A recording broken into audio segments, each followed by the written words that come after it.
summary of things.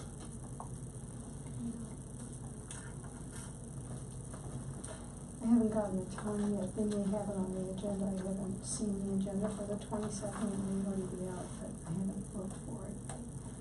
It's on my list.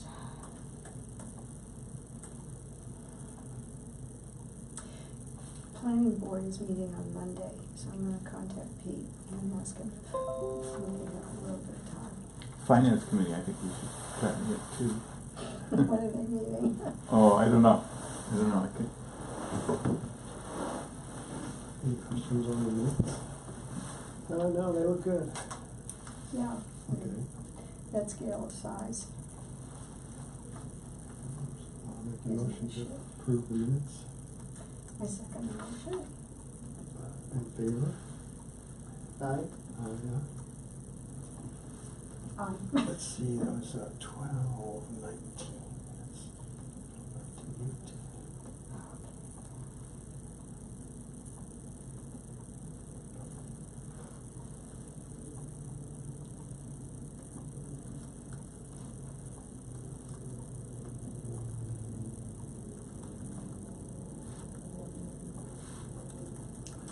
There were Helen there.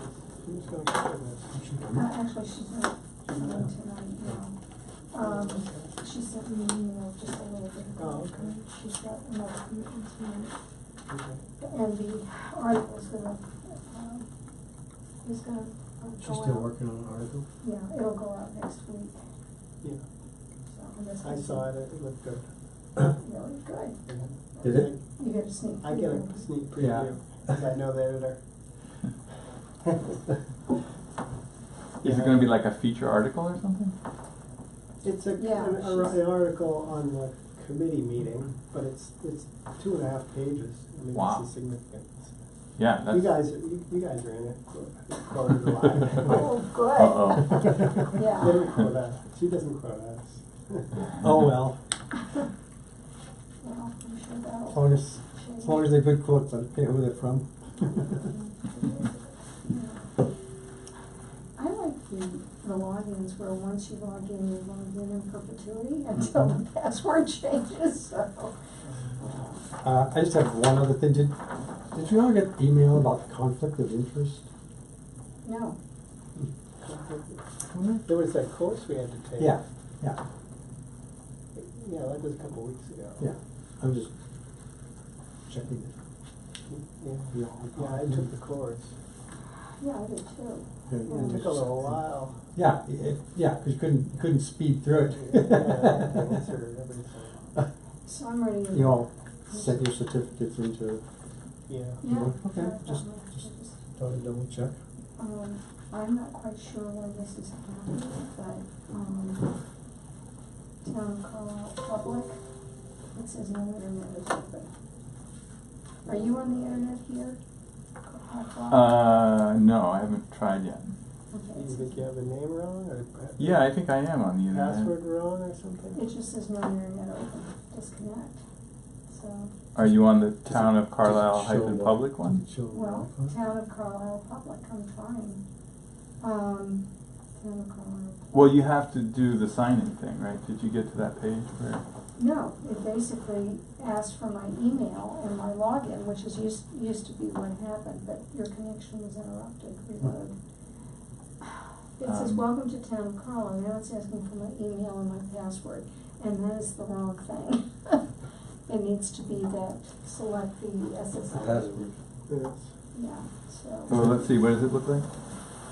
yes, but that's. Oh yeah, that's where you want to go. You You get want to this? put in. But I tried. This is the Yeah, you want to put in the thguest at carlislemass.gov Yeah, and then thguest for the password. right. Carlisle, I think I already did that. I may have made a mistake at carlislemass.gov. And then the guest. Then THGuest. thguest. Yeah. That's it, just THGuest? Yeah. This is so embarrassing. Yeah. There you go. I'm sorry. This is so embarrassing, but I knew. You know what happened? I put an E after the TH. Yeah. I know. It's not the best. Yeah. Yeah, That's Should the be problem right. with computers, you can't miss one upper, lower, or Right. letter, or character, or number, or symbol, or space, or you're screwed. Claude, are we being recorded here? Yes. Okay. I just wanted, Just I so was you- curious. Yes, we're live on YouTube as far as I can tell. Okay.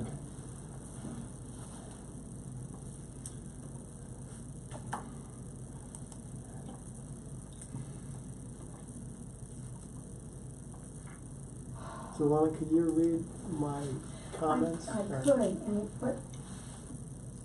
what has happened is that, I'm trying to find what I sent to myself. I just wanted to make sure that you could read them, because I thought Oh, maybe yeah. I goofed something up when I sent it. You did nothing up. Okay, well, that's So, good. what happened is that, oh God, what did I Oh, that's fine, I'm good with that. Well, Yeah. but I realized that the way I've worked on a group share for a document is that it goes on the drive in Google Doc. Google Docs.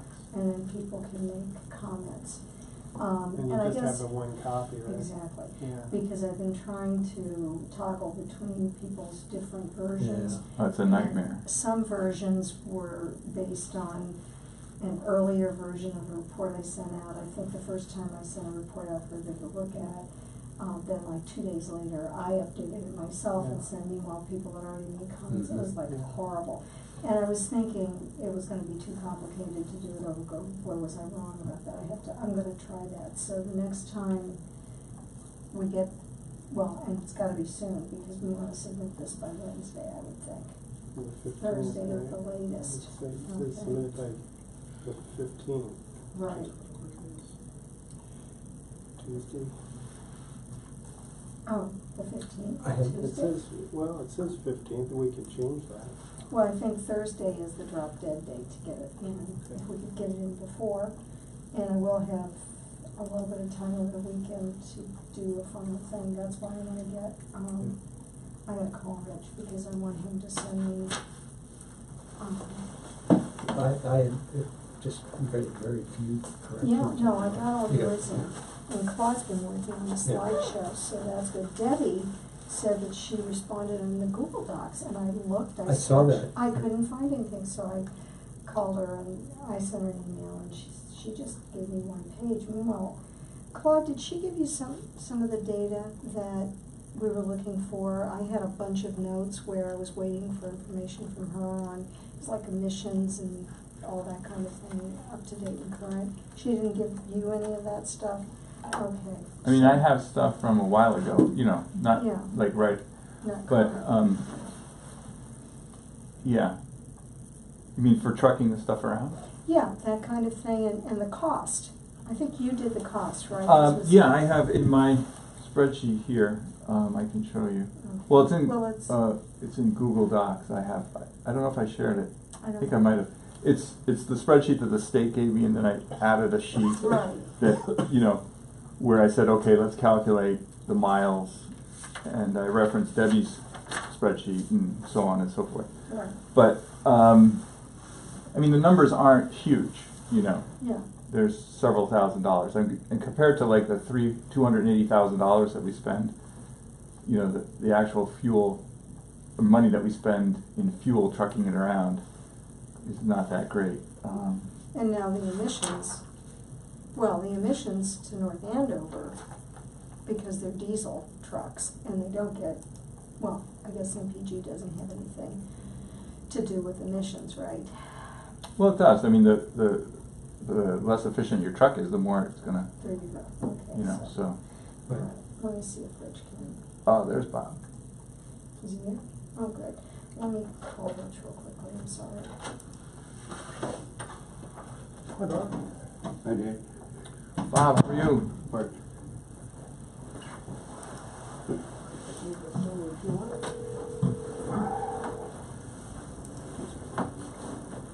Hi, honey. So I'm at the meeting, and I tried to email myself the latest version of the document that we're working on, and I have a file name, January. At the end of the file name, I think it says working draft, and then today's date, and I sent it to myself so I could download it here and refer to it and try to make corrections real time. And apparently it's still in a, no, it's not in a drafts folder. So I'm not quite sure what happened, but I don't have it. And I'm wondering, are you in a position to go up? Yep. Okay. But you're gonna have to find it, that's. Are you upstairs? Yeah. Wait on. Okay. Space your computer on. So, I mean, just. I can get into your email. well, you're gonna have to send it to me, so yes.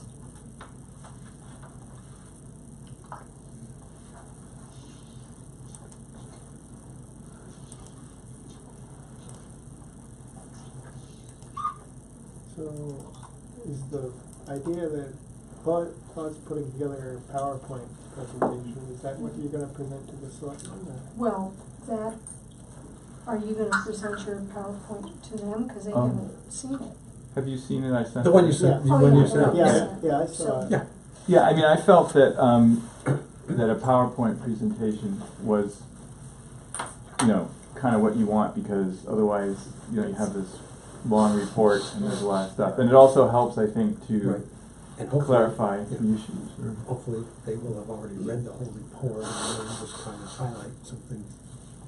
right, and you know, not, and yeah, hopefully they've read it. Or skip But I've it. been in meetings where they've had the materials. Oh, I didn't read that. Right. Because yeah, the selectmen get this book that's like Right. this thick every Right. week. You know, a lot of it's repeat stuff, but Right. and they also get emails if they want with it all in there and everything. So Claude, the reason I asked you to send the file to me as a PDF was because I don't have a Mac, and sometimes there are font formatting Oh, issues. yeah. I didn't But notice. I did it on Yeah. Windows. Oh, you did it on Windows, okay, never mind. But I did it on Google Docs actually. Okay, So oh, all right, so if you open it up in Google Chrome, it should be pretty much the same. You know. okay, that's I good. had no trouble opening it up. You get any version. How do you give me the code? Oh, So oh, they just sent it to me, hold on a second. I sent it twice, so just give me the Oh, second. 535031.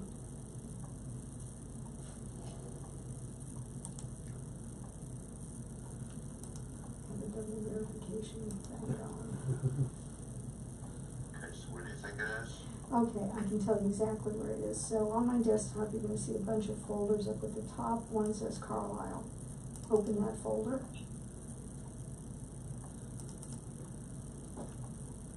Yep. Then look for another folder that's Carlisle Trash, lowercase. Yep.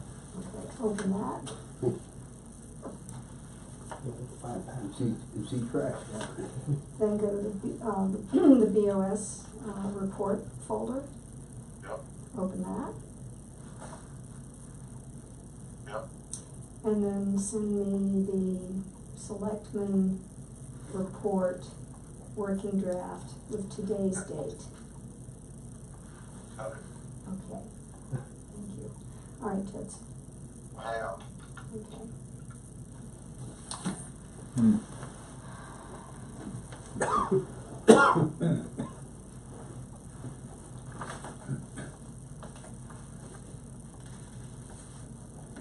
You made some changes. Yeah, Yeah. I've been adding stuff. Yeah. I tried to get all the surrounding towns and sort of what they're doing, and the ones that do curbside, I got their what I thought were their costs by going. Those are the ones you add at the end. Yeah, at the end, Yeah. kind of to give a perspective on, you know, and I just was sort of putting it there as a place to kind of have the information, and whether we should keep it there or not. Like Debbie did a version, I don't know if you saw it. She took my presentation and cleaned it up, and she shortened it and so on. And she feels that if you do a presentation to a board, it should be 10 or 15 slides, I think. 15 Yeah, I wondered slides. about the length there. Yeah. So I'm adding slides, but I'm not saying, hey, we need to make it 20 or, you know, we could maybe take 5 of those slides and make them into one slide, like a little quick little summary table of surrounding towns or something, you know, Yeah. or just get rid of it altogether. So- Or have it as like an appendix, so if they, Yeah. you know, we go through it and then questions come up, like Harry Kissinger says, well, what about curbside, you know? And then we can go, okay, well, we did an analysis of curbside, and here it is, you know. Yeah, so a lot of times when I've done presentations, I have my slide deck and then I have a whole bunch of other slides in case XYZ questions come up. Yeah, yeah. Just quickly, call up. So, honey, Rich? Yes, sir. Okay, let me do a refresh. You always have backups. Got a long way to go from. Okay, thanks, honey. Signing off. Bye. Okay. So, should I start? Yep. With some things, and actually one thing just to correct. So, and you pointed this out, Rob, that at one point it says 145 communities do Oh, yeah. pay as you throw. Yeah. But in the report it has different numbers. And Claude, I think you said 151? Or 55. 155. So I checked the Mass DEP website, but the most current report that I could find was, and this doesn't make, it's 2016, and it said 145. So do you know where you got the 255 figure? I don't remember. Let's see. I mean, I can call Julia and just ask her, for the updated thing. The other thing is that Bedford is not included in the state's pay-as-you-throw because they use a bank size that's way too big, 62-gallon barrels, and that doesn't qualify for pay-as-you-throw. Okay. So that's the part that might be what the discrepancy is. It could be, yeah. Yeah. So I will check with Julia tomorrow, okay, and see if she can just give me that number. Yeah, because I counted once and remember with Karen we got into a discussion. So, Well, there's also a spreadsheet actually of, the 2017 spreadsheet. Let me look at it. Of pay-as-you-throw, which has a column that says, is this pay-as-you-throw or not? oh yeah, that, Yeah. And so if you go by that, that might be where I got the 155. I we don't just know. did a count. So, and that would not include Bedford. I mean, if Bedford is on that list, then we know, and I'll just confirm with Julia that is the list we should be looking at. Is that? Okay, let's see. Bedford is not marked yes for pay-as-you-throw. Excellent. So if we sort by yes, it starts at 5 and it goes all the way down to 140. That's only 135. So get all kinds of numbers. I'm going to confirm the number. But that 251 is not. That's definitely not correct. Yeah. I'm not sure where I got 251. Somebody was a number about something. So Right. I'm going to stick with Versus page 145 because Sure. that's in the Mass DEP thing. Sure. So I will check with Julia. And also I did a calculation. This is the number that I'd seen come up to 145. Yeah, right, yeah. Okay, I'll check with Julia. So I'm going to hand out. Well, here's a map with curbside and drop-off of 147. And does that have a date? This is the 2017. 2018 0109. So that's the 9th of January 2018, like about a year old. And that's from the MassGov website. Okay. And it says 147 pay-as-you-throw. 148. 148 No, 147, sorry. Pick your number. pay-as-you-throw. Pay-as-you-throw, yeah. This is see, I believe. pay-as-you-throw communities, and then in the legend it has 80 or so many are drop-off and so many are curbside. Right. 147, yeah. So it looks like 147 is the most current narrative number. We go with that. Can you shoot that? Either put it in Google Drive or just. Yeah, I can. I'll put that in my little archives. Okay, so 147. Now all I have to do is find that number again. It's on page 13 and Here. 16. Okay. So, Yeah, what I'm trying to do is put like in the comments of the slide, or speaker notes I should say, you know, the URLs that back up the numbers that we're using. Right, yeah, I really appreciate that. So you're gonna see in this, this may have some of the screwed up, yep, this one does. This has some of the screwed up footnotes. Trust me, I know it's screwed up, I can fix it. What I did, I made some radical changes to the start of the thing. And if you don't like them, obviously, you know, you can change it, but just to explain, what I did was, I added this paragraph. Stays the same where it goes to Carlisle sent 1,795 tons of solid waste, yada yada. And then the last sentence is, this fact highlights the reality that recycling alone does not result in significantly lower solid waste tonnages from municipalities. And then I put a sentence in order to cut costs, Carlisle needs to reduce its household solid waste tonnage. Then I added a new paragraph. A well-designed pay-as-you-throw program must be supported by a robust program for diverting reusable, compostable, and recyclable material from the waste stream. Successful programs include convenient drop-off options, public awareness and education, clear, consistent signage, communication, and monitoring. The focus of this report is on adoption of new programs designed to reduce the town's solid waste tonnage. What I'm trying to say is all that other stuff above is a given. And because I was getting very lost in the content between all the, you know, the textile recycling, those are all strategies that we have textile recycling already. Yeah, we have it already. Exactly. We just need to maybe publicize it more. Right. So my thinking, and this is giving me headaches, my thinking was to just say as a given, because it is, I mean, you're not going to have a successful program if everything else is really, you know, not in shape and well ordered. And just let them know, you know, straight up, the focus is on the adoption of new programs. I did think it was important to include the composting piece, because that's new and different. And And a significant portion. yeah, I think it's significant. So,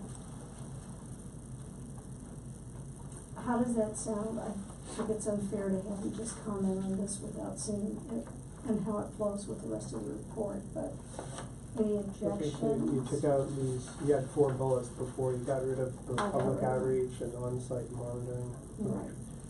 We still want to do on-site monitoring. Well, that would be a part of implementing pay-as-you-throw. Exactly. And so, I threw that into that last sentence, that last paragraph, where it includes, successful programs including consistent signage, communication, and monitoring. And it's assumed it's on-site monitoring, it's not gonna be monitoring from the Mass DEP or Bill Ricker, right?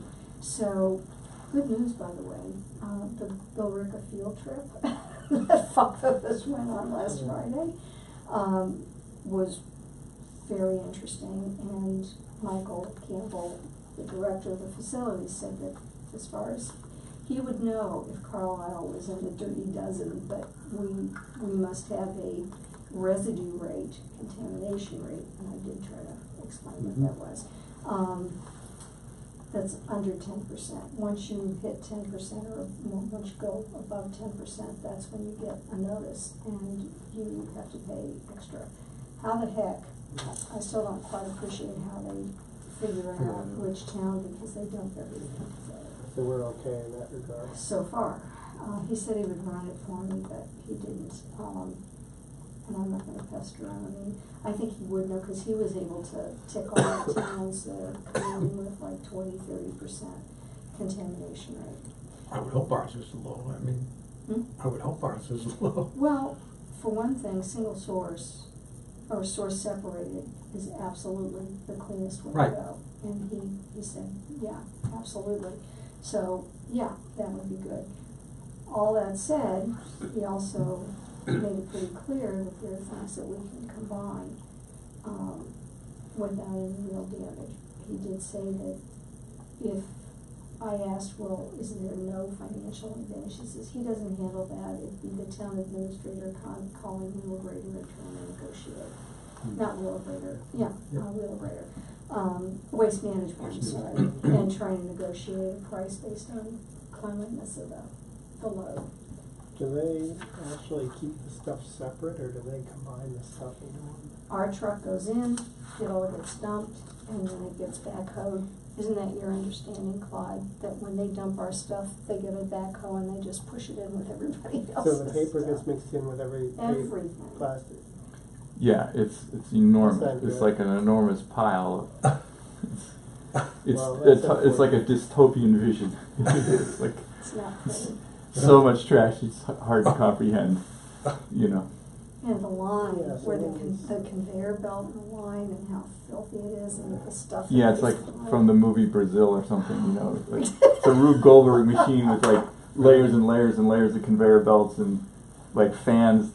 Like in the summertime, it must be, Oh. you know, with these fans blowing all the time, and you know, it's dirty and there's just trash everywhere, and it's pretty loud. It's very loud. Wow. And they offer earplugs and masks for the workers, but they don't require it. They don't require it? No, which I found. So do we want to recommend that we switch back to E.L. Harvey? He seems to do a better job. E.L. Harvey's doing the same thing. They all are. They can't deal with separating the stuff out that way. I guess it's worth it. You guys took a tour of Harvey's. Was it Yeah. the same? Yeah. Was it That was it like that? Even longer than that. Was it Same conveyor belt. Honestly, I didn't think to even ask about the source separation. I mean, we could call them. Didn't you try to call them? Or This was a long time ago, like 10 years ago or more. So I haven't tried recently. It may be different now. Well, what Julia Green said to me is that they can't deal with having Different a systems. clean load going on the conveyor belts or something. I don't know why, I mean, the way it's done, but, so, I mean, we can try and double check. Is there somebody else here who's willing to call ELRD and ask them that question? 'Cause I've called them a lot, not recently, but I have to use a pseudonym or something. Yeah, I can call. But you know what was really interesting to me is you go into that facility, right? And our thing is reduce the solid waste tonnage, but there we are in this recycling, and the questions that everybody had about, well, what about this or what about that? It's exactly what happens in the community. You know, we get the emails from people who want to know, well, what about bottle caps and what about this? So it just elicits that kind of reaction, I think.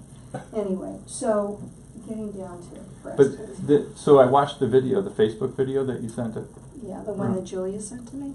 Right, I watched that video, but there was also a link to something pointing out that some recycling facilities, single stream places, have newer equipment and can deal with smaller stuff. So the state of the art is changing, right? So it may be that at some point they can deal with source separated stuff or smaller stuff, so that the bottle cap that used to be, well, that ends up, you know, going into the trash. So it might not make sense to be, we should be careful not to like tell people, okay, don't put the bottle caps and get them all trained on that, and then it turns out, oh, well, they just got a new machine over in Billerica, Right. and now they can deal with the bottle caps. We've got to teach everybody to put the bottle caps back in. Yeah. Because, okay, what's the downside of them throwing it out instead of us, right? If they're not complaining, No. we might as well just let people put the small stuff in. And then when the state of the art gets better, you know. If it does. Well, I'm sure it will. I mean, that's the way technology moves. It moves towards, you know, improvement, you know, and efficiency. Yeah. So because their tipping fees are going to be less, et cetera, so they have an incentive to, you know, to do it. So I think we should be careful, and also I think source separated probably is better, right? Because the amount of energy that's required to separate it back out it's undeniable, right? There's energy there. So if we can keep it source separated, at some point it'll keep our options open. Whereas if we say we go to single stream, then it's That harder to is- go back. Yeah, very dramatic. You- Well, what, we had talked about not single stream, but combining like yeah, plastic or we and do metals. a small A part, small patch of it that, Yeah. where, incremental. It's very incremental. mm. I think we should Well, like be. glass, colored and clear, there's no difference. Mhm. It's all worthless, basically. So we could have people mix that. Right, but that We already doesn't do, yeah. doesn't give us much of an advantage. I mean, No, you no. know, well, it would be convenient for people at home. Exactly. Yeah, that's the thing. That's what I True. was Well, we thinking. used to get more money for the Clear, but now, It may go back. Who knows? Mm. well, I guess we could keep everything as is. I'm not sure what the best recommendation is. I thought So- Bill Ricker was a very new facility. So, the question for Harvey is, are they doing it the same as Borica? Is Yeah. everything, no matter how it's delivered, Yeah. Did they commingled, commingle source separated, or is- whatever, Right, all go through into the same Right. machine regardless? right. Yeah, I Then- think basically you got one giant machine that's got one input end and several output ends, but there's no way to short circuit and say, Right. okay, this is plastics, we can Sort zip it in over yeah. here. And avoid all starts this at the same upfront point. stuff that's separating papers and cardboard and other Right. stuff. Well, I mean, are you, since you're asking that question, are you gonna take that one on? Thank you. Just to double check.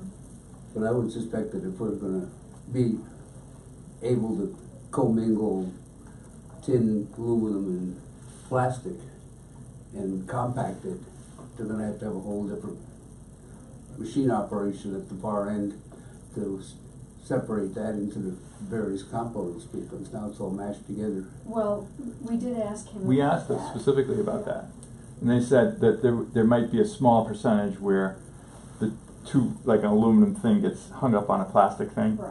but that it's not consequential, and that, as a matter of fact, that they are their own dumpster where they're recycling whatever, they're compacting. And plus, when they dump it all on this It floor and they push with these backhoes and stuff, you get, things mashing up against each other. I mean, the pile of trash was like literally 3 stories tall, so down at the bottom, it gets, and then they push Yeah. with a huge front loader, and pick it up. And But I mean, if we're talking about compacting with something like what the compacts are trash now, Hmm. I mean, it would take That's just. cans and plastic and squash it together. Right. I think you need a hammer and chisel to get them apart. Well, I don't think it's a question. I presume they would go through a melting process where they actually did something to. they don't do any melting there. Yeah. No, I know Oh, that, okay. but I mean, maybe they just. Well, they have magnets, as long as the stuff isn't, Yeah, but it's not, if you're mashed aluminum and tin together, you're not gonna pull it apart with magnets. Yeah, that's true. That's true. But he didn't seem to be concerned about No. that. Okay, well, And he said aluminum is that's their gold. That's the Mhm. most valuable thing they get is aluminum. So they would definitely, if anything was gonna be separated out, they would want that. Right. Right. Yeah, he said, well, look, we're doing it here, so, it's not something that we consider to be terrible because, He was pretty clear about it, I think. So, I don't know what you wanna do. I made that dramatic change. I just did it because it made sense. And we still have the other stuff covered in here. And then it just goes on. I did add your corrections. And that was easy. And the only thing that Debbie said in response to my email about where is it, because I can't find your file, she felt that we needed to explain why pay as you throw. How did she put it? It was such a big leap.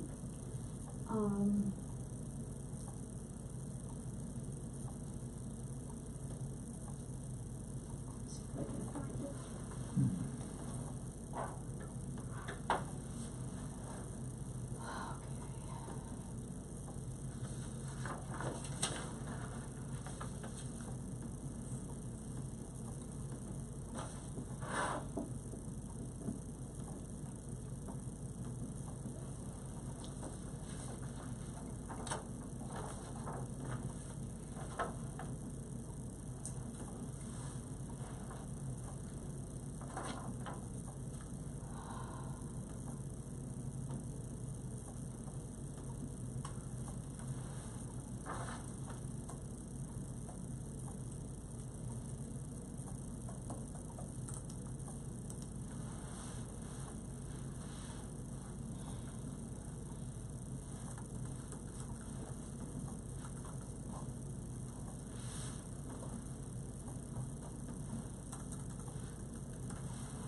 I don't know why this is happening.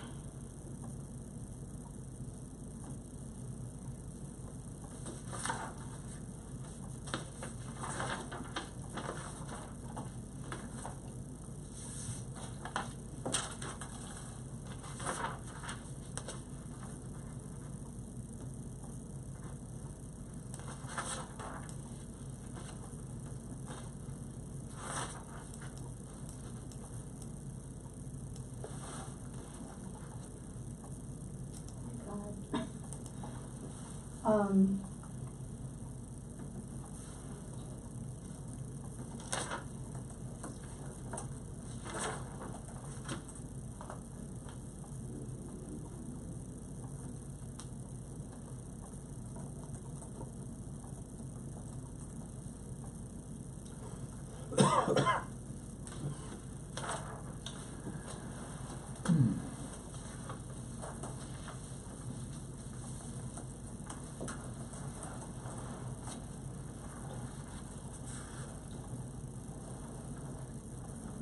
on page 2. Where we say pay as you throw is the single most effective way to reduce solid waste tonnage. And you've got a good reference there from Mass DEP, I believe, that, no, from the EPA, US EPA. And Debbie's feeling is that we should add a sentence describing how successful pay as you throw is in reducing trash. But that comes later on in the report. So I don't think that we need to. We've got a reference there that we use for this. So anyway.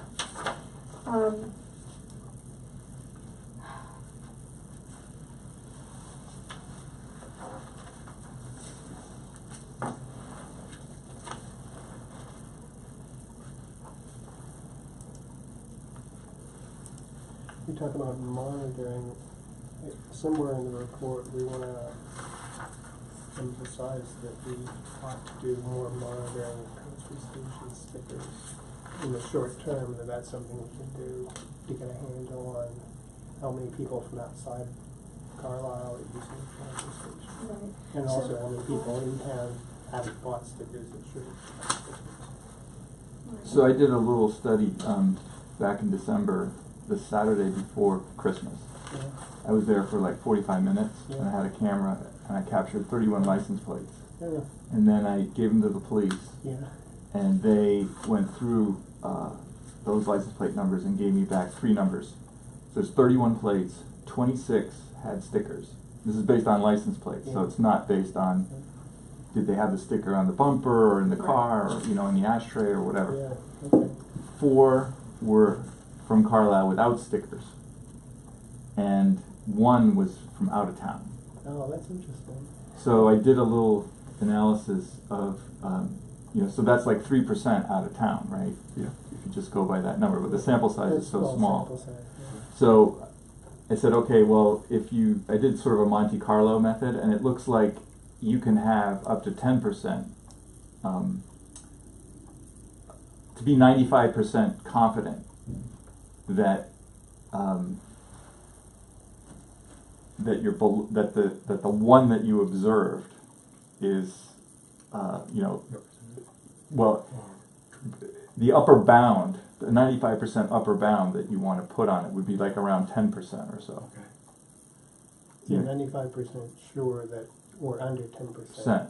Based on the fact that we found 1 out of 31. Confidence interval type of thing. Yeah, I mean now, again, it's so small, time of day, it was a small sample. Yeah. It wasn't like I randomly sampled over a whole month or anything. It was like 1 hour. So on a one day of the week. That's not Saturday? bad. Or Saturday. Well, that's not bad. It's just 1 out of 30. Well, The 4 no stickers is a little more interesting. Right, now I didn't ask, and I have to follow up, did you use the list of people who bought stickers last year, or the ones who bought stickers this year? Because, we're early in the year, right?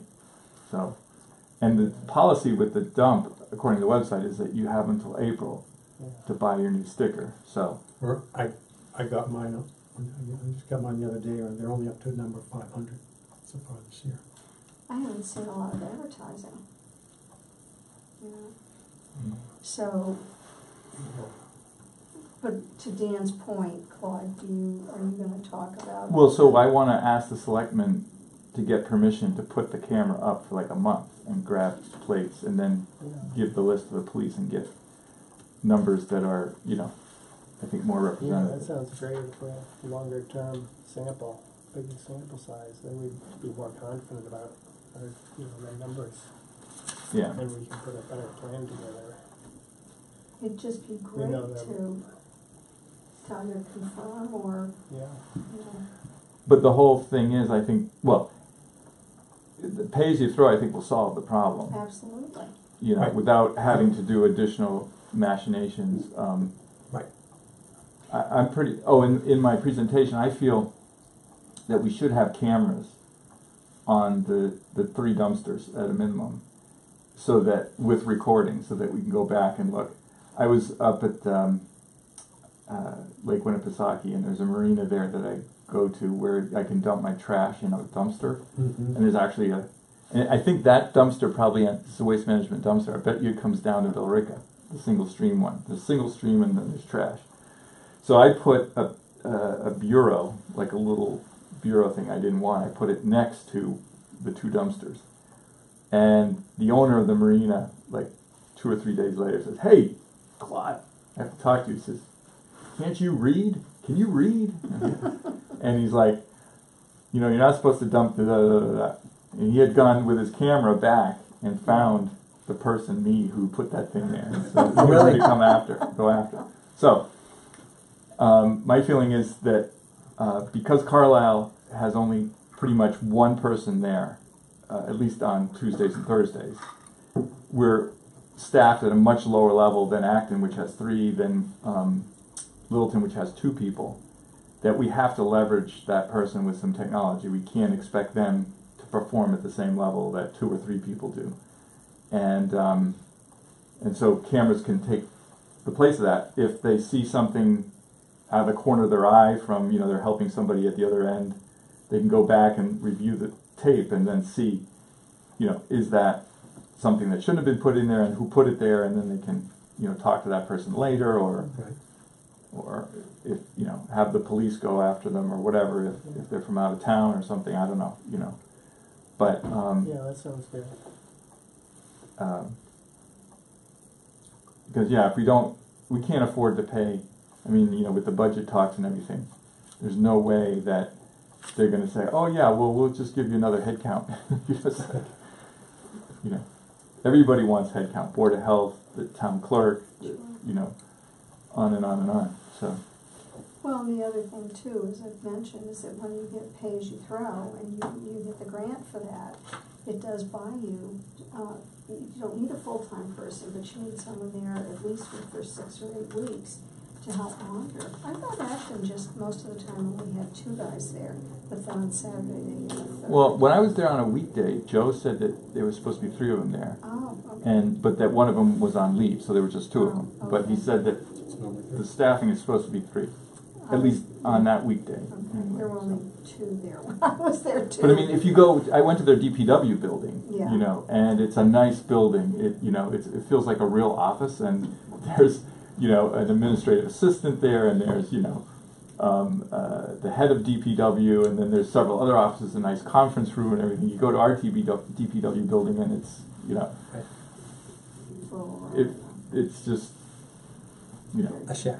it's a shack, yeah. And so I think we're just so stretched so thin, and there is a plan to sort of do some renovation at DPW, but where's the money going to come from? You mean with the solar canopy or otherwise? No, well, the building DPW itself. building, it turns It's all- out that code-wise, if there are people like using the lunchroom in that big shed Oh, building, they wow. don't have sprinklers, and that's not proper. So they're thinking, okay, we'll buy a trailer, so that they can have a place to be that's, up to code, and so we're kind of patching together stuff.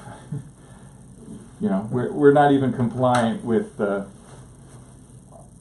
Well, if our own building inspector inspected our DPW building, we'd be code violations. So silly. It's tough, Well, so where do we go from here? I mean, you've got the slideshow, I wanna sort of take a look at it. Well, so the other thing is I sent around that resolution, the referendum for Acton Town Hall. Right. Did you see that? Yeah. I think The it- non-binding referendum Yeah. and the video. So, We and were my there. understanding is that the Board of Selectmen actually requested that. You know, it's sort of a non-binding referendum to address to the Board of Selectmen, but the Board of Selectmen, I think, were behind putting it up there. So, it was a way, and there was quite a bit of, I don't know, and then I think I sent a link for the video as well, and it's like a long drawn out thing. It's day 2 of their town meeting, April 6th. We were there, the three of us. No, the town meeting. I Oh, was was at it? the It was the town. That was the town meeting that we were at. Yeah, you're right. Where they took the vote. Oh, do you remember it? Yes. So, but it was really I thought weird. that was just a presentation on it the night we went. That wasn't the town meeting. That was a town meeting. Was it? Yeah, I think they took The- a vote. There was a moderator, and there was a tables. Yeah. It looks a lot like our town meeting, you know, with the big screen in the middle and then the 2 tables up on the stage. No, because they were in an auditorium like the school auditorium when Yeah. you set up. Yeah. We But that were was in the a- same thing. No, we were in a Right. building. We were in a School? big room at the town hall or something. I forget. In Acton. Mm-hmm. It was. What time frame was this? Was this 2 or 3 years ago? Yeah. Oh, at least 3 years ago. 2015, I think. Because I This went was to the April 6th, presentation that was in the 2015. Yeah, meeting room 2015. on the 3rd floor of the library, I think, No, it was a big meeting. when they were A big doing meeting. the presentation of Page Bistro. And there was a lot of discussion back and forth. Right. But the one that you sent out was the actual town meeting. That was It actual was in town an meeting. auditorium that looked just like our school Right. auditorium, Right. which wasn't what we were in. Wow, I guess I remember it Yeah. differently. I thought it was the town meeting, but whatever. Anyway. Yeah, so I couldn't tell from the video whether it passed or not, but then I talked to Jim Snyder Grant, or emailed Jim Snyder Yeah, that was Grant, kind of hard to follow. yeah, and he said it did pass. Yeah. But it wasn't like a slam dunk. It was a majority vote, but he says, well, I don't know if you watched, but he says, all those in favor, all those opposed, and then it's like hard to tell. So he They had asked to people to stand up. stand, Right. and then after people stood, apparently it was obvious. Because I was only looking at the middle tranche of sort of seats, you couldn't really Right. tell. Anyway, so it passed, and then the Board of Selectmen, like in August, had a meeting with a hearing, and apparently they voted for it. But there were people opposing it all along. Some guy Oh, yeah. got like 700 signatures or 900 signatures and all this kind of stuff. So But now they love it. I mean, that's the word that I hear, is that Mhm. they're very happy with it, which is what normally happens. You know, the objections die down and people get used to the system. yeah, but I think we might want to learn from them and do a similar kind of thing. And I think probably the thing you do before the town meeting vote is you have like a forum, you know. Oh, yeah. You know, and then Oh, you specifically for that, there's no voting going on. It's just like Presentation. presentation. And I think we could use the language from their referendum. The only thing is that they talk about. Got kind of convoluted at the end. Yeah. I mean, I don't know that we need to use it word for word, and definitely I don't want to say that we're going to charge a fixed fee, and because I don't think we should necessarily do that. The case study from Rentham, I put it in the speaker notes, is that they don't charge for dump stickers, so there is precedent for that. I think I know of at least another community that does that, Yeah. and because you really want to weigh it towards, you want to use finances as much as possible to incent people. So you want to raise the price of the bags, lower the dump sticker, eliminate it, and and then gives people some free bags. So that. Bob Zog, did you see the questions? I forwarded the questions from Bob. Um, And there were a couple that I thought. Yeah, there are small. Well, he wants the price of the smaller bags to be in line. Well, I was talking to Julie line. Green about that. Mm-hmm. And I told her about that problem, and she said, that doesn't even make sense. What doesn't make sense is that the small bags, 2 small bags, they're 15-gallon bags, right? 2 small bags should be the same price as the 30-gallon bag. Well, but there's costs involved in, fixed costs of a bag, printing it. And She said that that is not part of it, it's about the weight of the bag, and that's what she said. Yeah. So, I mean, I think it's worth looking into, and you could do But a if Zero Waste charges us 30 cents a bag, whether it's small or large, then we want to kind of build that in, and I mean we could, that's true. We could raise, we could say, okay, $3 for the 30-gallon bag, $1.50 for the She thought 15 $2 was cheap. $2 was cheap. That's what Julia said. Oh, that's really low. I said, really? Well, $2.75 is what Littleton does for the 33-gallon. So yeah, we could bump it up a little bit. Let's say $3, and then we say, and it's linear. It's literally 10 cents a gallon. So. And then So- say, so it doesn't matter if you want if you like a lot of small bags, you can have your lots of small bags. Well, like a voucher There's no system. penalty. You could do 12 30-gallon bags and 24 15-gallon bags, right? Yeah, For the same yeah, price. yeah, yeah, yeah. One voucher. Right, yeah. You get right. Right. Okay, But the that's point, a good idea. So that just eliminates Simplifies it. any nonsense about blah blah blah. Right. The small bags are so much more expensive.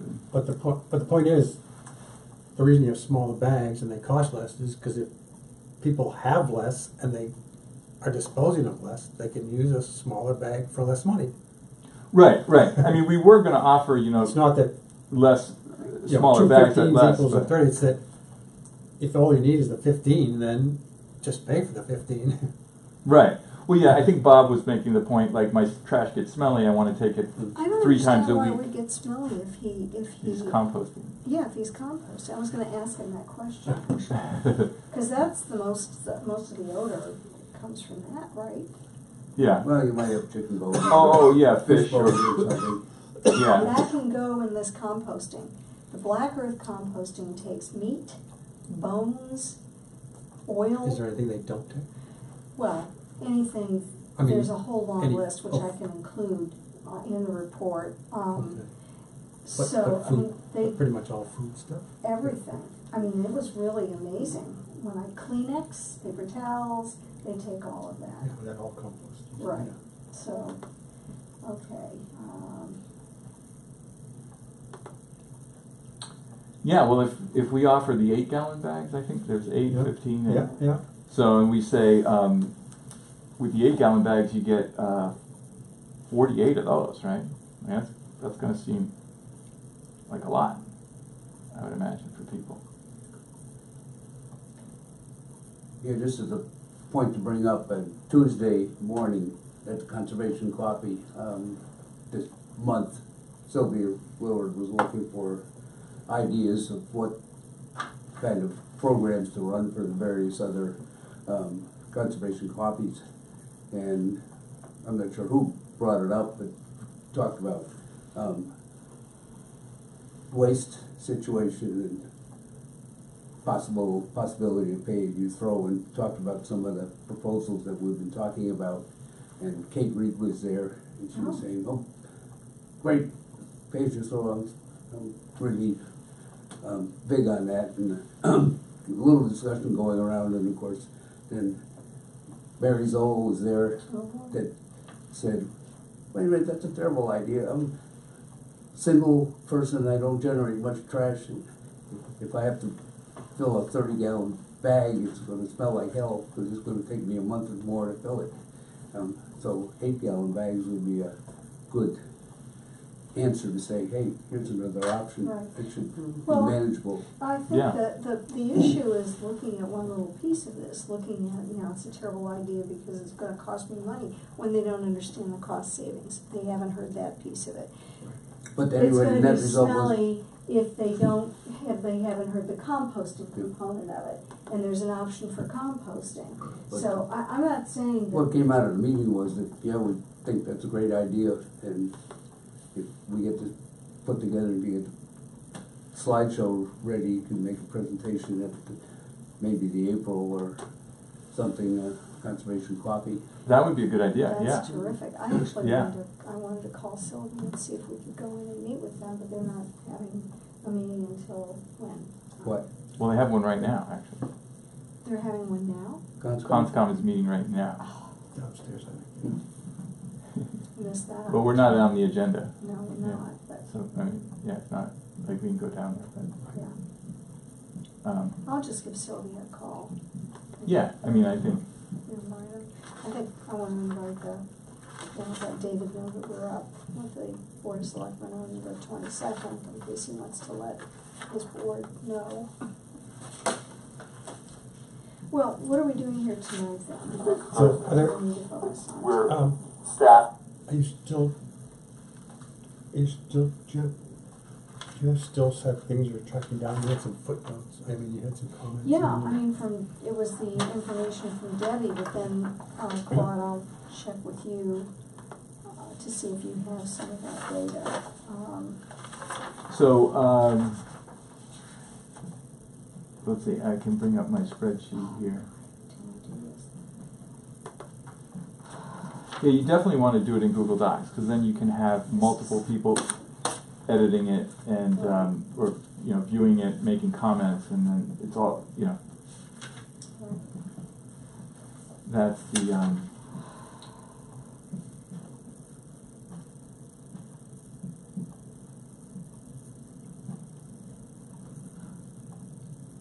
oh, so I also did a correlation between income and solid waste per household. Mm-hmm. And the correlation is there. It's positive, but weak. If you look at the data, it's, you look at the chart, the scatter chart, and, you know. You Is can't- that on a slide? On your slide? Yeah, I don't know if it's kind of maybe too much in the weeds, but it's something that people might ask. How did you get, what is it, what versus what? How much solid waste per household versus the per capita income? Oh, This is broken up by town? By town. Yeah. Okay. So if you go here, solid waste. Wait a second. Trash income correlation. So this is a chart. You know, there's not really much of a correlation. Yeah, you don't see much. So, and I have, oh, and here I have 44% reduction between communities that have pay-as-you-throw drop-off versus not pay-as-you-throw drop-off. And that's per household. So I wonder if that's where they're getting their 44% number from. And this is the correlation coefficient for solid waste, 0.19. So 10 is absolutely correlated. 0 means there's absolutely no correlation; it's random. And then -1 means it's completely inversely correlated. So, and then the correlation between recycling and income is even weaker, 0.017, which basically means it's not correlated at all. So means everybody's doing it Equally. Right. There's no, like, income bias towards the amount of recycling you do. That's for, toward recycling, and you said also for solid waste. It's a 0.19 is a weak correlation, you know, and Yeah. and the data, this is the scatter chart right here, shows you that, you know, this is what it looks like. And if you look at that, you know, you don't see something like Right. this, right? Right. You know, it's not obvious. The highest I was one's gonna here in the ask. middle. What's, yeah, This is solid. This is income this way, Mhm. and this is how much trash. right. So I guess this community here is very wealthy, and they tend to have less solid waste, right? Yeah. So You can't identify those communities. Well, you probably could if you looked at this. well, over 300,000, we could go Oh. into the data and then find it, you know, and see. Just curious. That's got to be. Dover, Could be, or something. Yeah, Lincoln, Sherwin, Yeah, Dover. 300,000, that's a lot of people. Only a handful of possible communities. Well, so that's funny That's because the top. the Mass DEP folks have always said the wealthier the community, the more solid waste trash. Because they consume more. It's a weak correlation. I mean, it's there, you know. In other words, If it wasn't there, it would be zero, Okay. right? Right. And if it was negative, if you know, wealthier communities, By Produce quality less trash, it itself would be would negative. heavier. so it's there, but it's not dramatic. It's not, well, Right. that's what surprises me, because the way they describe it, Right. it is dramatic. Yeah. So, anyway, well, this is good, this is why data is important, yes. Yeah, I mean, it's just something that, you know, we can talk about. But let's see, So there were just a couple of things that you had pending there, and there was one on page. I corrected every single one of your edits, I included, I did. And I appreciated, because there were things that, you know, like remember twice, and that sort of thing, so. Yeah, I mean, I wasn't looking for that stuff, it just sort No, of you- popped up as I went through. Good. I mean, Me too.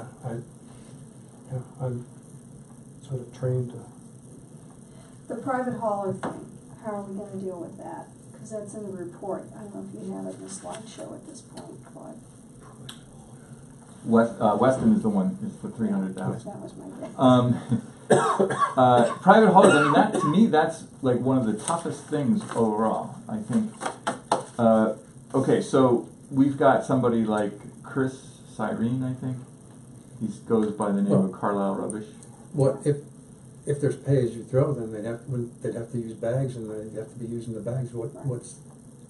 Well, the problem is that he's charging $11 per household per Pickup.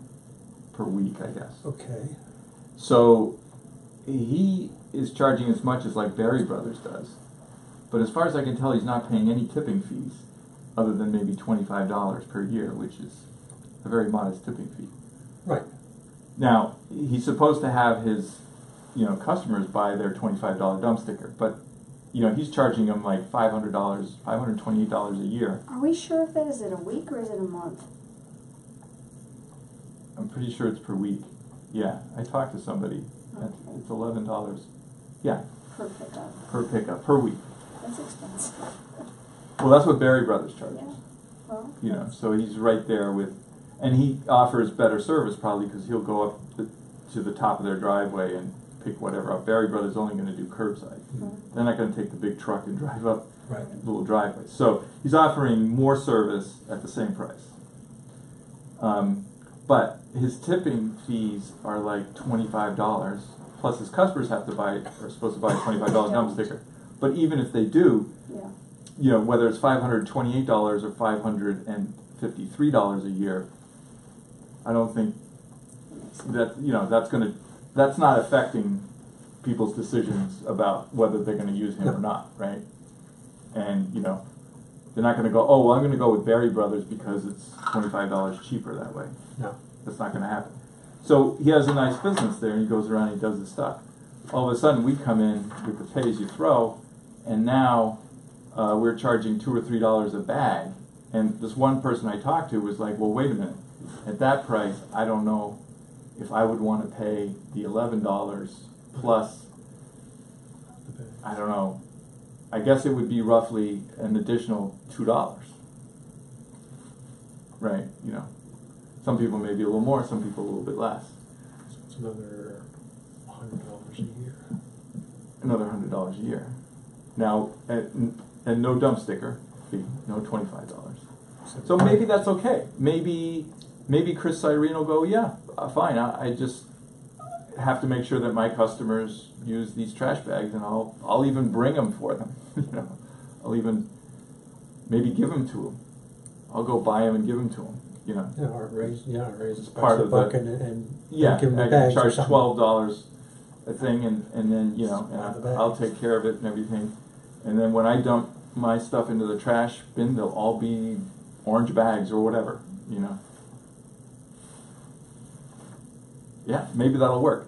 I mean, ultimately, what we have to do is we have to talk to Chris Cyrene. And if he doesn't like it, Well, I'm sure he won't like it. I don't think he's going to embrace it. But he's not the only one. There's another outfit that advertises on the web at least. But not somebody who works for the transfer station. I don't think they're like a landscaping I think they do landscaping and other things. Maybe Davis. Um, But it doesn't make any difference. I think Yeah. the point is if there's another outfit that does there's this. at least one more. There may be a third. I don't know. We don't know how many customers Chris has. No, I don't know. But if we say that, yeah, I don't know. I mean, there's 200, I think, people who are not serviced by the transfer station, according to the dump sticker sale. Yeah, But we also know that some people come without dump stickers. right. Right. Yeah, approximately 10%, 12%. Yeah, 4 out of 25. For 30, yeah, 4 out of 31. 31. 12%. Almost 15% almost.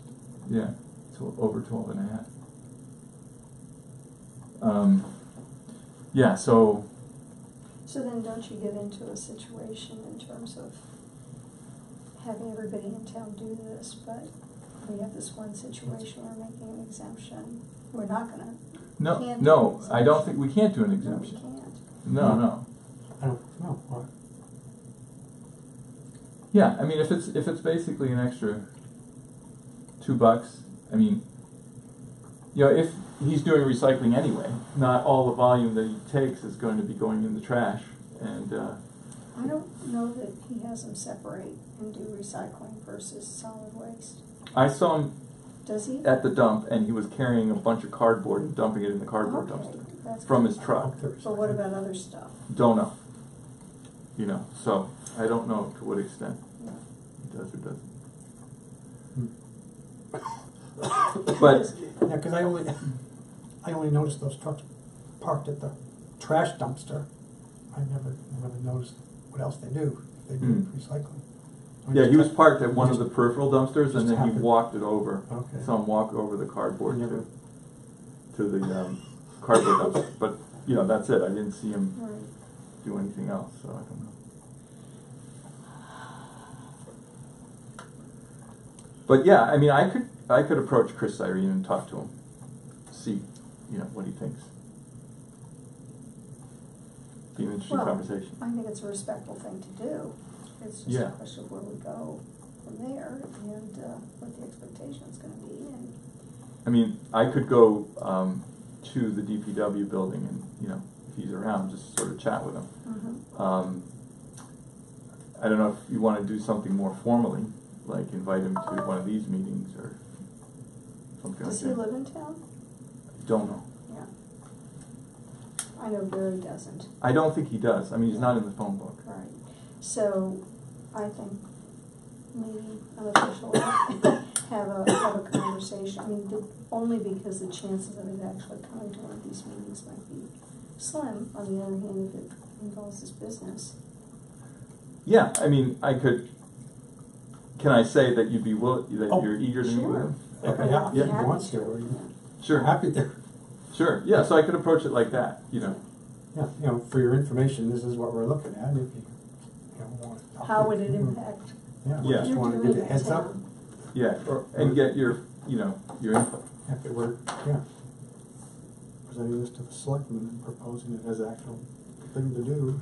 And I could also ask him a question like, do you have any colleagues who you know of in other towns that are pay-as-you-throw communities, and how does that work? You know, like Concord has private haulers, because it's you can opt out in Concord, right? So, and Littleton is an opt-out thing because you don't have to buy a dumpstick if you don't want to. So. Well, I'm not sure what, Bob is advocating, logging hard for a barrel for invasive plants, and I just, Yeah, I mean, it's like, I know, we can't. I appreciate the dilemma, but I don't know. I think introducing that into the conversation about pay-as-you-throw, I think will make people feel like we're a little far afield. You know what I'm saying? It's just not something that we don't have to address that along with this. That could be a whole separate Right. initiative. Right. Because you get confused and people think, oh, now I have to bring invasive plants to the dump. Exactly. You know, I can't throw them out my back. You know, you get into that whole thing and it's like, no. This is only if you want to, or, you know, then it just confuses things. And So- do we want to adjust the prices then on these in here? The yeah. bags, the bag prices? Yeah, probably. I could change them. It's on page 13. Yeah, just a minute.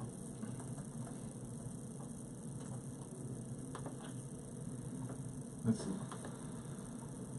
So I'll switch them in the presentation, I suppose, here.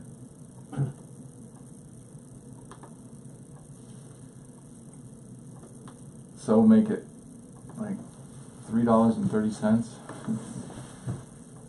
$50, and then 85 cents. So how much for the first one? Three? And even three? Or do you say? $3.30. So it's 10 cents a gallon. Make it 10 cents a gallon. Then it's simple, you know. People can immediately see that it's 10 cents a gallon and go, oh, okay, I get it, you know. Okay. You know. 85.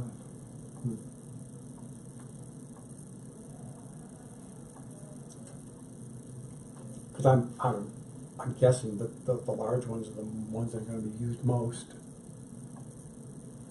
Well, if we have a lot of seniors maybe in not. town, you know. That's one thing I noticed on one of the charts, I think that you sent on an Acton or Littleton presentation. It showed the number of size bags over the years, Oh, or something. It said something Yeah. with seniors or senior prices. Oh, yeah, in Acton, they have a senior discount. The number of bags were going down. The regular bags were going down, and the senior ones were going up. okay. It was clearer on their chart. Well, maybe as people get better at Well- Yeah. reducing their trash, it could get to a point where But I you thought want it was smaller bags. specifically tied to seniors on that chart. Was it This- from Acton? I can't remember. Was there some Yeah, chart you I said from remember seeing that Littleton? too. It was one of the. No, I thought- It was one of the. I was going to print it out and then I didn't. Maybe it was a. It's probably Acton, because I remember seeing that too. Yeah, That's that's the the Acton one. presentation that they gave for town meeting. It was in the Acton slide. I think where that came from. For some reason, I thought it was specifically said seniors. Well, that's in the slideshow. It's not in the report. Yeah. But anyways, yeah, it looked like the one number of bags was going down and the senior ones were going up, which kind of made sense because the number of seniors everywhere pretty much is going up. Well, right. Around here, for sure, yeah. And yeah, and I just thought, well, that's certainly what's going to be happening in Carlisle over the next 10 years. Yeah. So, do you know off the top of your head what page is the, I'm going to go. 13. Okay, thank you.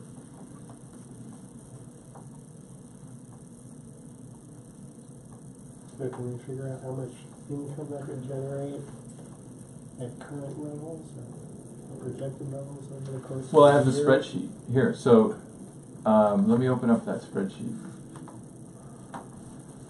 So this is the spreadsheet from the state that solid waste disposal. Oh yeah, pay-as-you-throw model. Here it is. So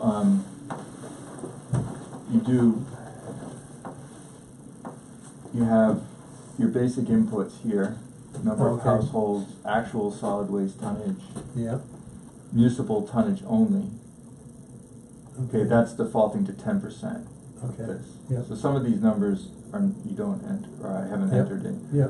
Bulky waste What's the difference tonnage. between actual and municipal? Actual tons and municipal tons? What's the difference between them? The definition? This number I took from. Oh, schools and municipal buildings, okay.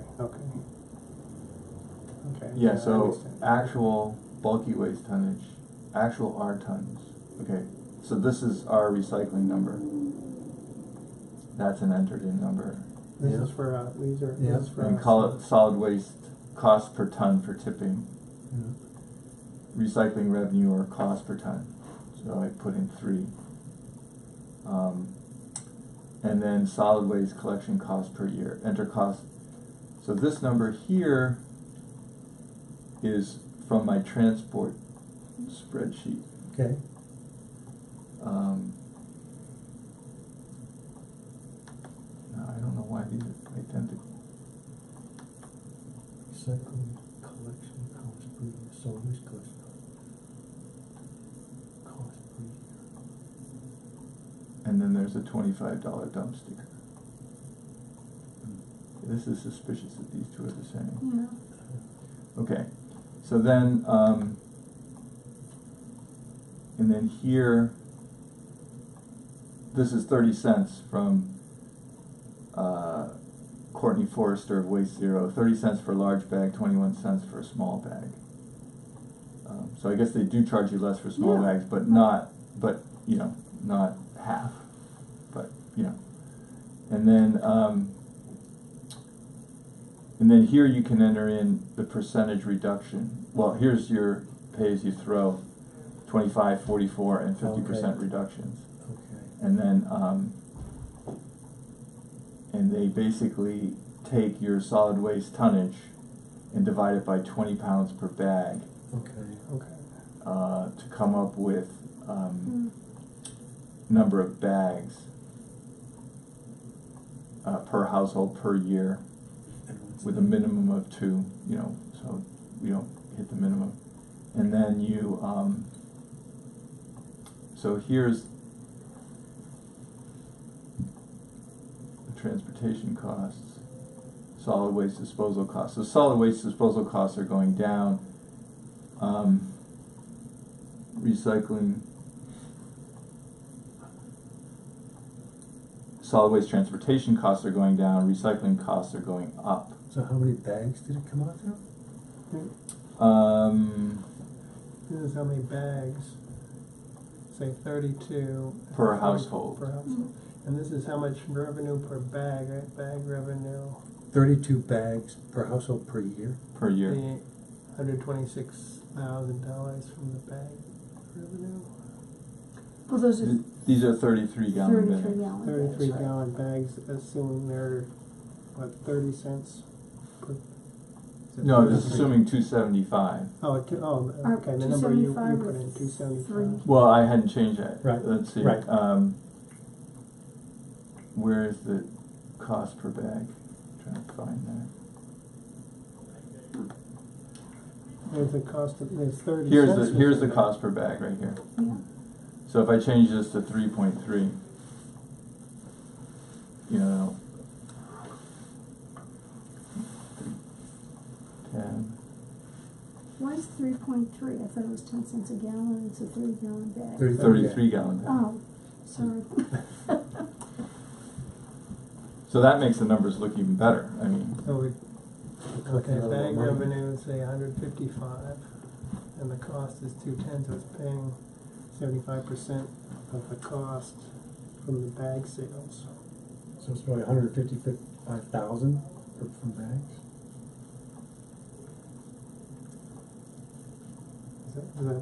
So compared to the cost of 210, so 75% of the cost is coming in through the bag sales, which looks, it's pretty reasonable, I guess. yeah, I mean, we're not like an enterprise fund where we want to be like, Right. zeroing it out. Right. Because we never have been. I don't see Yeah. that we want to necessarily go and say, well, now all of a sudden we have to make it. Like that's why these towns are charging $200 plus bags, because they're Yeah. paying for the whole thing. Right, right. Their bag prices are a little bit cheaper. Right, but they're But- charging up front. Yeah. They want to Significant cover the amount of full money. cost. Well, I think for people who've been used to getting the service from the town through property taxes, that they're going to say we don't get a lot for our property taxes, so this is one thing I get, you know, for what we pay here. I've actually heard that argument.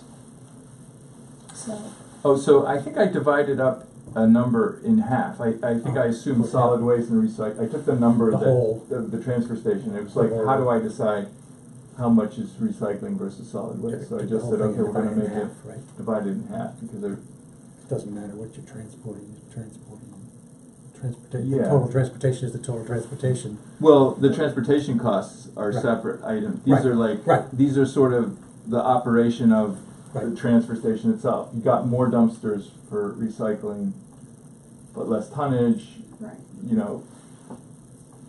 So I just That was- arbitrarily put, said, okay, it's equal, and then I took those two numbers. As And- long as you remember what you did. Yeah. Well, I have, so, and then you go here, okay, and then this is their thing, but, so I have transportation costs here, and I did it in two different ways. I did it on a cost per mile basis using information from, a website I found that with Northeast trucking prices, blah, blah, blah. And then I also did it on a miles per gallon basis, assuming 6 miles per gallon. And then I took the vehicle depreciation based on, well, these are all the inputs here. I got the, well, here's percentage in that, they gave a cost per mile, and they said, and to breaking it down, driver's wages, driver's benefits, fuel's only 22%, so it's, it kind of gets lost in a lot of the other expenses. But somewhere here, so I assume 6 miles per gallon, $3 a gallon, and then I had wages, hours per year, average speed in miles per hour. Oh, here's the bond payments for the roll-off truck for 1 year. So that's how I came up with some of these numbers here where I have vehicle depreciation. I don't know, let's see, 7,000 number. That's B45. So that number there plus, I'm discounting it somehow, I forget. I have to figure out where that, why F3 plus G3. Oh, I'm apportioning it based on the miles. See, there's 11,700 miles here and 6,552. Well, sorry, they're recycling miles, and then they're, so this is the before, so the depreciation I apportioned proportionally to miles, So I came up with different numbers. Like here it's 18,000, here it's 33,000. So if I use the per mile costs, it's lower, right? But our costs are higher, which not necessarily that surprising. So I just wanted to kind of see, are we in some reasonable ballpark? Now, I don't know why I have a divide by zero error here. Let's see. B29. Referring to an empty cell. Yeah, that should be B28. So, yeah, some.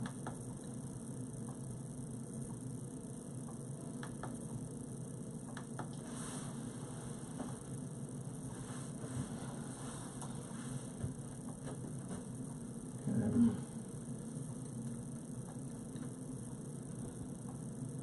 Okay.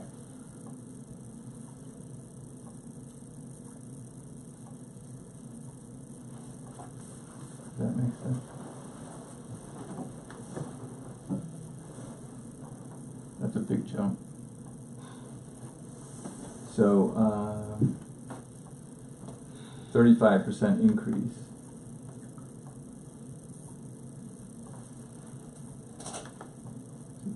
This number here should be D3, which is this number here, times what? 1 plus B28 divided by B28.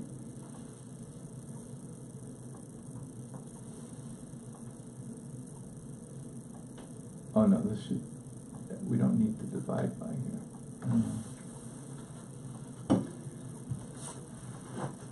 Yeah, So that's right. That's the more like it. recycling cost goes up because we're having more hauling of recycling? Yeah, Well, there's Even more. if we compact? Yeah, I looked at compacting. So here is the trips. And so if you have, so here's the Bill Ricka numbers. These are the old numbers. I think these are the Harvey numbers. Yeah, Westboro. This is from Debbie. And so if you look at aluminum and tin and mixed plastic, that's 240 and 17. Right. Well, sorry, that's gallons. Here's the trips, or the miles. So that's like 1,500 miles out of 18,000. So, you know, the effect isn't huge. Now, 10,000 of those miles are trash miles. So 8,000 miles are recycling miles, but we're only going to make, of the recycling miles, 1,500 of those miles are plastic and tin and aluminum miles. But if we compact by a factor of 2, we've only reduced that 700%, which only affects the 8,000 recycling miles by 10%. So it's not a huge effect. It's nothing we can kind of like, oh yeah, this is going to be. I think Just the big another- effect is another that piece. the transfer station gets sort of simpler and just fewer dumpsters Right. to manage. Well, and I think it's, still we have that data that shows that even when you do a reduction in solid waste tonnage, you don't get a huge increase in the recycling. I don't Right. think it's going to change that much, frankly. Maybe it will. Well, yeah, I mean, Yeah, hopefully the recycling will go up some. Well, yeah, it will go up some, but maybe the compacting will even it out. mitigate the trips. And the other thing is it's driver time, because what we found was that Exactly. there's a line at this transfer station because they have these 2 front loaders moving the trash around, but they're not allowed to have the trash flowing out of the building, so they try to push it in, and then it keeps coming out or whatever. So the guy dumps, and somebody has to wait, or if a bunch of people all arrive at the same time, then. And the holiday season is really tough. Yeah, we saw it at like its worst. It was like the peak time. Yeah. So yeah, my feeling is we don't necessarily want to talk about, this compactor is going to reduce our our trips to. I think we should sell it more in terms of convenience. We can say it'll reduce the hours that are spent doing it, and there'll be some savings in fuel, but it's not a dramatic thing. Right. It may offset the increased amount of recycling we get, the costs associated with that. But it's a minor effect. In other words, Right. the bigger effects are the Solid waste. selling the bags and Oh, reducing solid. right. Well, Yeah. selling the bags Right. is That's- income. That's it. That's the revenue. Well, and That's the reduction really- in the tipping fees of the Right. solid waste. Right. So those 2 things, those are the big things, and then this is kind of in the noise. Yeah. What's so helpful about this, though, is that I know that in talking with Debbie, we both assumed that there would be this huge reduction in the number of trips because of the compactor, and that would be a significant savings to the town, and it isn't.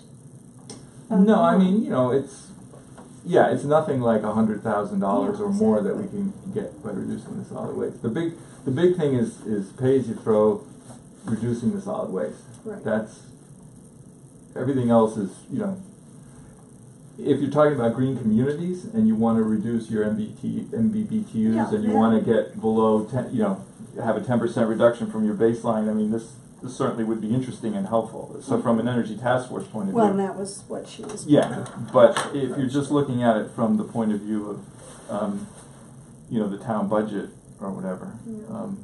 it's not. If that was the only thing you got out of this, it probably wouldn't be worth all the Yeah, trouble. well, exactly. So I So- am going to put I'm sorry. Go ahead. What about all the other items that are left at the swap shed? We've got this list. Oh, so I talked to, so I proposed that in We've got Littleton, they say that you have to buy a sticker for whatever you put in the swap shed, no matter what. So Bob Zog, when he heard that at the Energy Task Force meeting, was like, well, that just defeats the whole purpose of the swab shed. Right. You know, nobody's going to use it, blah, blah, blah. Can't really argue with that. I talked to my friend Tom Anderson, who's from Needham, and he's got, they've had pay-as-you-throw for a long, long time, and he says their swab shed is curated. There's like volunteers there, and, you know, stuff goes in there only if they decide that it should go in there. Worthwhile. Yeah, it's not trash. Yeah, so, but I don't know that we have the bandwidth Yeah. in town, or, you know, to have people be doing that. Because, I mean, it's not just the swap shed, it's not the swap shed so much, it's all the stuff adjacent to the swap shed. Oh, the swap shed. Yeah, well, that would be like, you have to That'd have be a a sticker fee. for that. That's a fee-based thing, Yeah. right? Because if Yeah. it's TVs and Lawnmowers, the Right. whole thing, yeah. That would be, you know, Like, so And you said if you leave stuff off at the swap shed, would that still be free? no, I don't think, you either have to have it curated, so it's free, but it's not guaranteed that whatever you bring is going to be admitted to the swab shed. Or it's okay, you can put whatever you want in there, but you know, you're going to pay as if you put it in the trash, or, you know, in the You have to bulky pay waste for section. bag. You know, have to bag it. and if you think it's, you know, you're fond of this item and you think other people will be, and you hope to see it kind of picked up by somebody, you can put it in the swab shed, but that doesn't mean that you get away with avoiding the fee.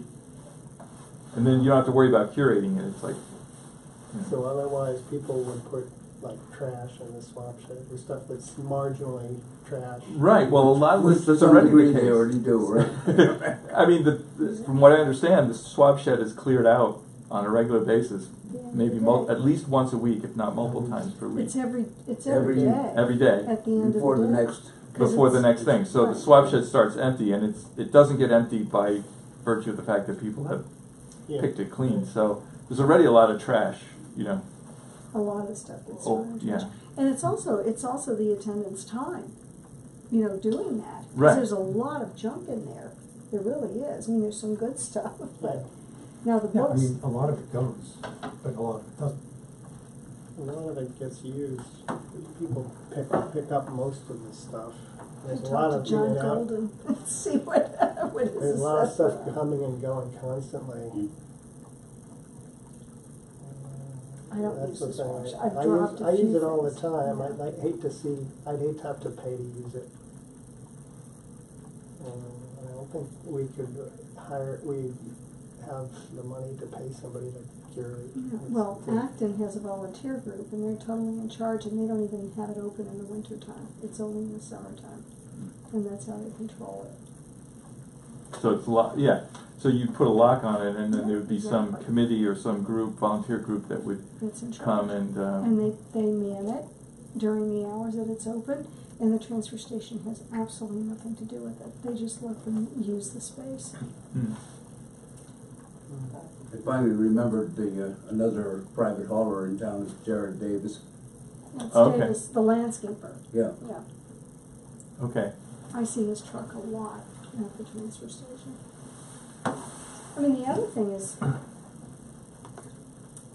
well, you know, if you had a volunteer, kind of volunteers heading up the swab shed, maybe you'd have certain hours, swab shed hours, Yeah. to make it easier, because this, and I guess that's another thing to think about. We talked about it briefly, the whole idea of reducing the transfer station hours by a couple of hours a day, Oh. right? I mean, Have we talked about that?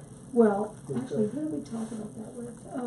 I think that was during the meeting with the ETF that came up Yeah. as a possibility. You know, for example, on Saturday it would be,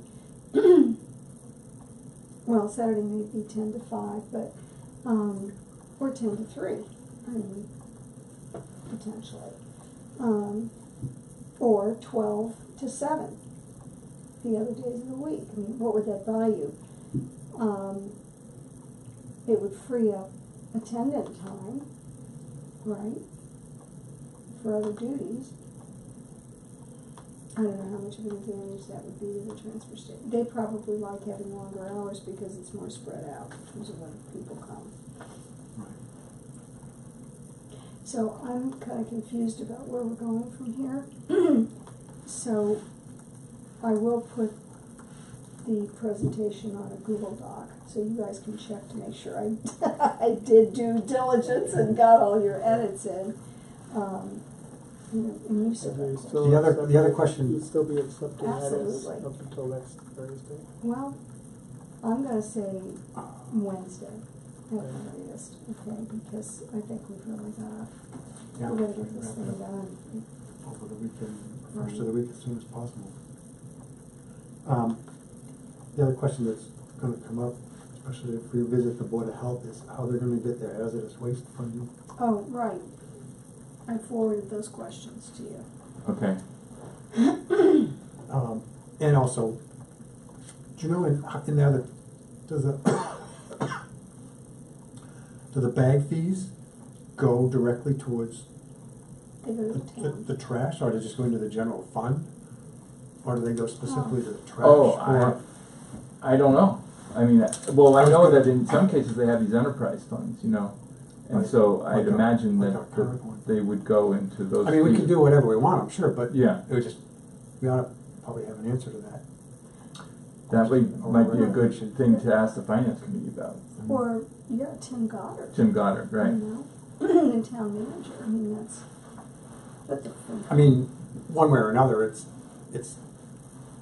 offsetting the trash cost, either directly or indirectly, whatever, but you have to decide how you're gonna set it up. Well, the hazardous waste thing, that's an interesting point. You know, it used to be the sticker fee covered 2 collections, but there's a lot less hazardous waste They now only that do gets one. dumped off, so we only get one. And we generate, over $40,000 in transfer station sticker fees, but the cost of the hazardous waste is only $10,000. $10,000. So the rest of it goes into this revolving fund. Right, Mhm. That is at the discretion, the use of that is at the discretion of Tim and or the selectmen. right, Right? right.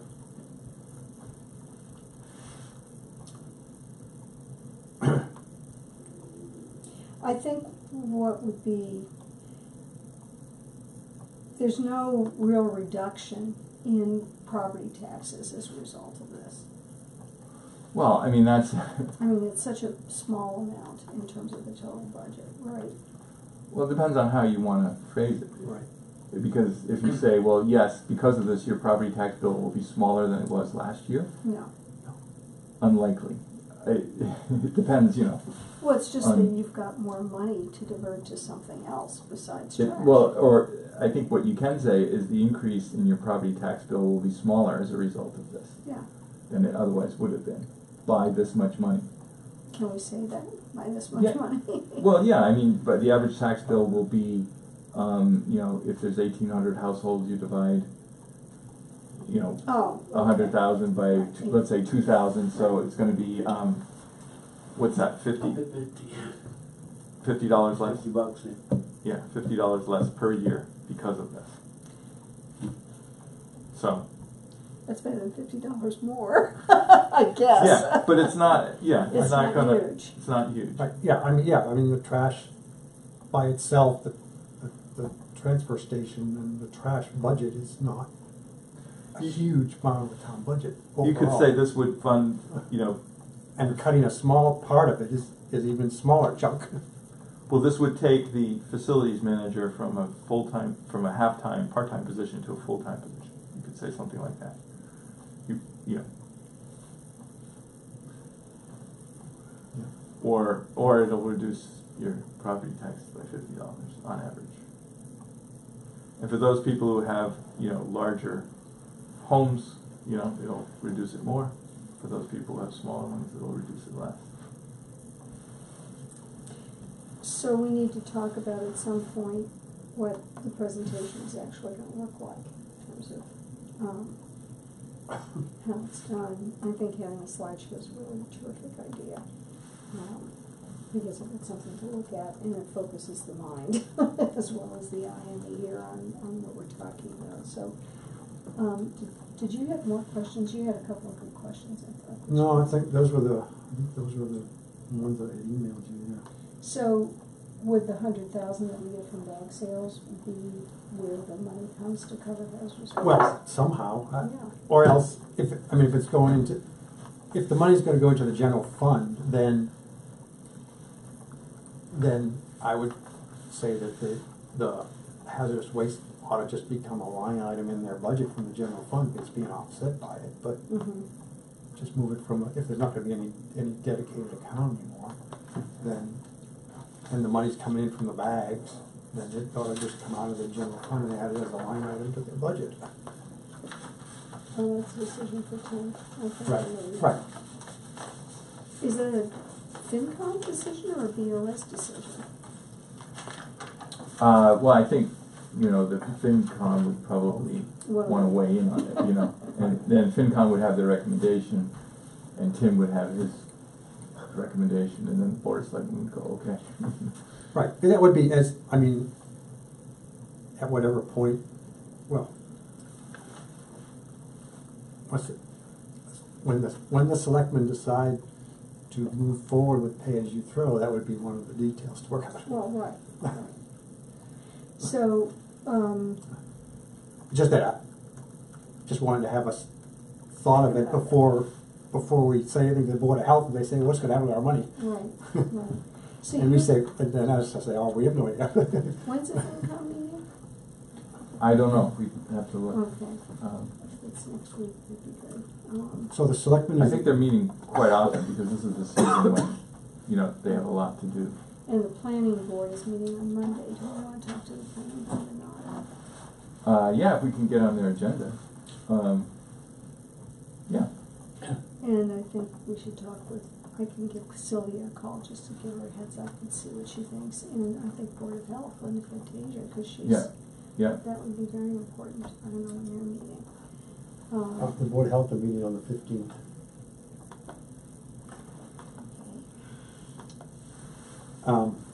The selectmen, where are we currently scheduled for the 22nd? Yeah, we're Okay. going to be on the agenda. So, should we meet, I assume that's a Tuesday? Mhm. Should we try and meet like the end of the week before that? I'll schedule a ring now for the, Mhm. like a Thursday before that on Wednesday, I'll send I out a would date. think, yeah, just to sort of finalize things. Discuss presentation. Okay. Yeah, I have notes here, $11 per week. For Chris. Yeah, and he says he leaves his recyclables in a separate container, Oh, okay. and Carlisle Services puts the recyclables in a separate plastic bag. According to, this is Ted Brewster of Davis Road in Carlisle, a customer of. Does he require them to separate out the recycling? I don't know. Yeah. You know. I'll check with the person I know who uses Chris. Well, he said he has to leave the recyclables in a separate container. Oh, okay. You know, I don't know. Well, that's positive.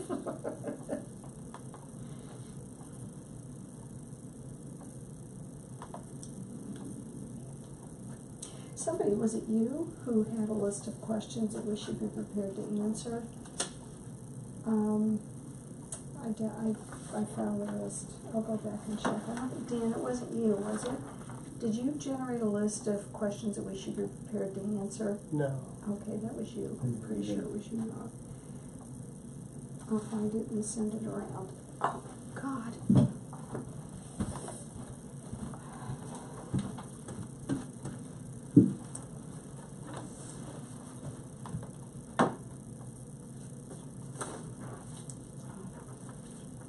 So, All right. so it looks like just those are pending questions that you had, comments that you had, and other, on the outstanding things, right? Those are, So- and those are Debbie and Claude. I think Claude may have some of the answers to that on that spreadsheet, some of them.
Yeah, I started a list of all the waste recycling topics that we should be prepared to discuss with the selectmen.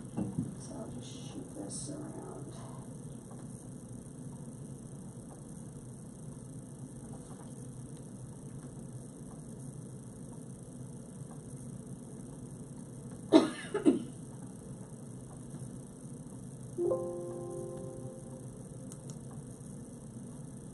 Let's protect you. Okey-dokey.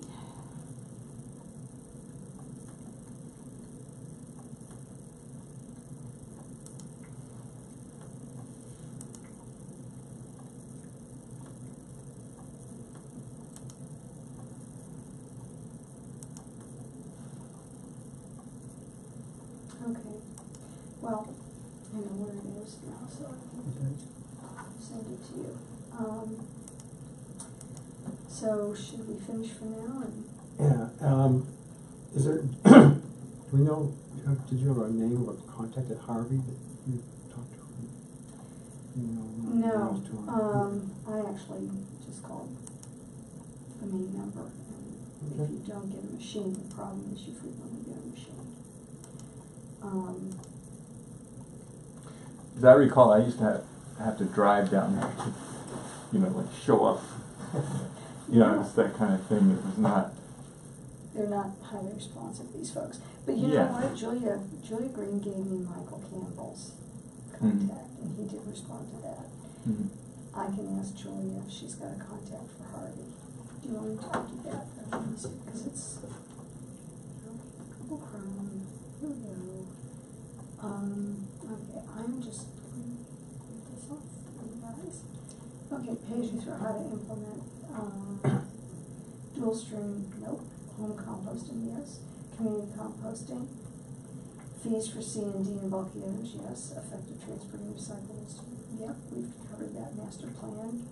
I was gonna call Jan Cornell and say, this is what we're talking about. We think it's relevant to the master plan as a sustainability piece. Transfer station monitoring, we've got it all covered. Brilliant. Town goes administrator. Okay, all right, good. So I'll still send this around to make sure everybody agrees that we've got these covered, but.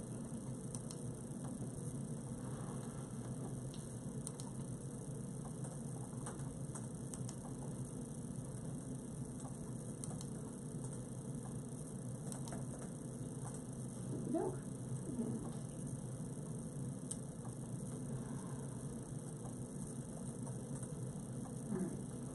All right, so.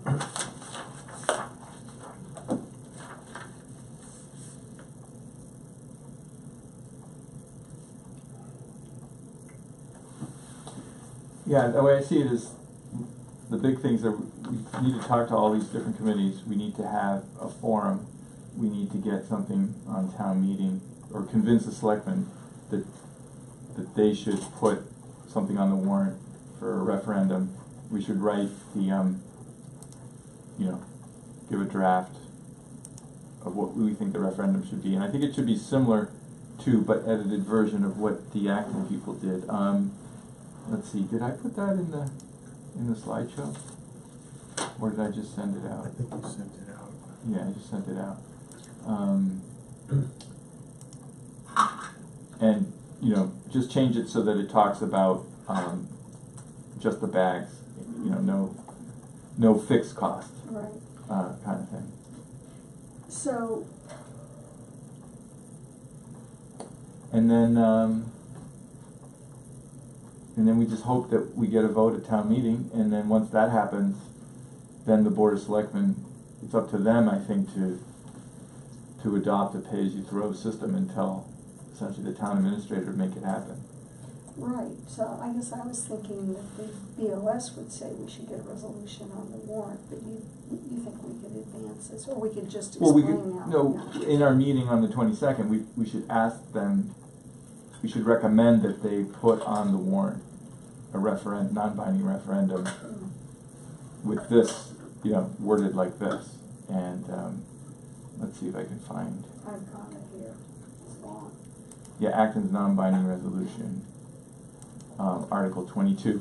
Yeah, so I would change it